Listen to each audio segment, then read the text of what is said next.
নমস্কার বন্ধুরা, চলে আসলাম আরও একটা নতুন রেসিপি নিয়ে। এই রেসিপিটি ভাত বা রুটি দুটোর সাথে খেতেই কিন্তু খুব ভালো লাগে।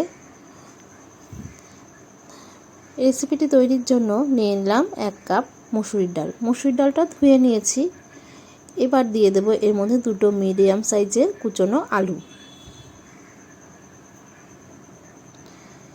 দিয়ে দিচ্ছি এর মধ্যে একটা টমেটো কুচি আর 2টো মিডিয়াম সাইজের পেঁয়াজ কুচি। স্বাদ মতো নুন দিয়ে দিলাম। দিয়ে দেব 1 চামচ জিরে গুঁড়ো। দিয়ে দিলাম হাফ চামচ হলুদ গুঁড়ো। দিয়ে দিলাম সামান্য একটু গোলমরিচের গুঁড়ো। আর দিয়ে দিলাম 1 চামচ সর্ষের তেল। এবার সমস্ত কিছু হাত দিয়ে খুব ভালো করে মেখে নেব। চটজলদি তৈরি হয়ে যায় এই রেসিপিটা। আপনারা কিন্তু অবশ্যই একবার হলেও বাড়িতে ট্রাই করে দেখতে পারেন। হাত দিয়ে ভালো করে মাখা হয়ে গেছে। এবার আমি একটা ডিমের ভুজিয়া তৈরি করে নেব। কড়াইতে গরম করার জন্য সর্ষের তেল দিয়ে দিলাম। দিয়ে দিচ্ছি 2টো ডিম।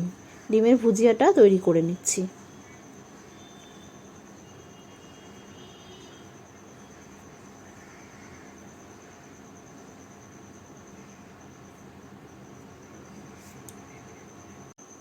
ঘরে যখন কোনো সবজি না থাকে, চটজলদি কিন্তু এই রেসিপিটাও তৈরি করা যায়।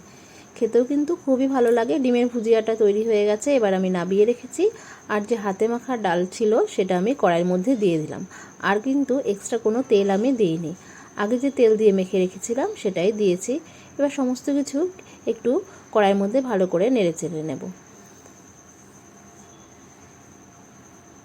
একটু নেড়ে নিলাম। এর মধ্যে এবার দিয়ে দেবো আমি পরিমাণ মতো জল। 3 কাপের মতো জল আমি এর মধ্যে দিয়ে দিলাম। 1 কাপ ডালের জন্য আমি 3 কাপ জল এর মধ্যে দিয়ে দিলাম। এবার দিয়ে দেব এর মধ্যে একটা চেরা কাঁচা লঙ্কা। ঝালটা অবশ্যই যে যার টেস্ট অনুযায়ী দেবেন। এবার এটাকে আমি কিছুক্ষণের জন্য ফুটতে দেব। কিছুক্ষণ পর ফুটে দেখুন ডালটা সিদ্ধ হয়ে গেছে আর আলুও সিদ্ধ হয়ে গেছে। এবার ভেজে রাখা ডিমের ভুজিয়াটা এর মধ্যে অ্যাড করে দেব। ডিমের ভুজিয়াটা ভালো করে এর সাথে মিশিয়ে দেব। রান্নাটা কিন্তু প্রায় আমার হয়ে এসেছে। দিয়ে দেব এর মধ্যে 1 মুঠো কসুরি মেথি। এতে ফ্লেভারটাও ভীষণ ভালো আসে। আপনারা চাইলে ধনেপাতা কুচিও দিতে পারেন। কসুরি মেথিটা একটু ভালো করে মিশিয়ে দিলাম আর এই রেসিপিটা আমার তৈরি হয়ে গেল। কেমন লাগলো রেসিপিটা অবশ্যই আপনারা কমেন্টসে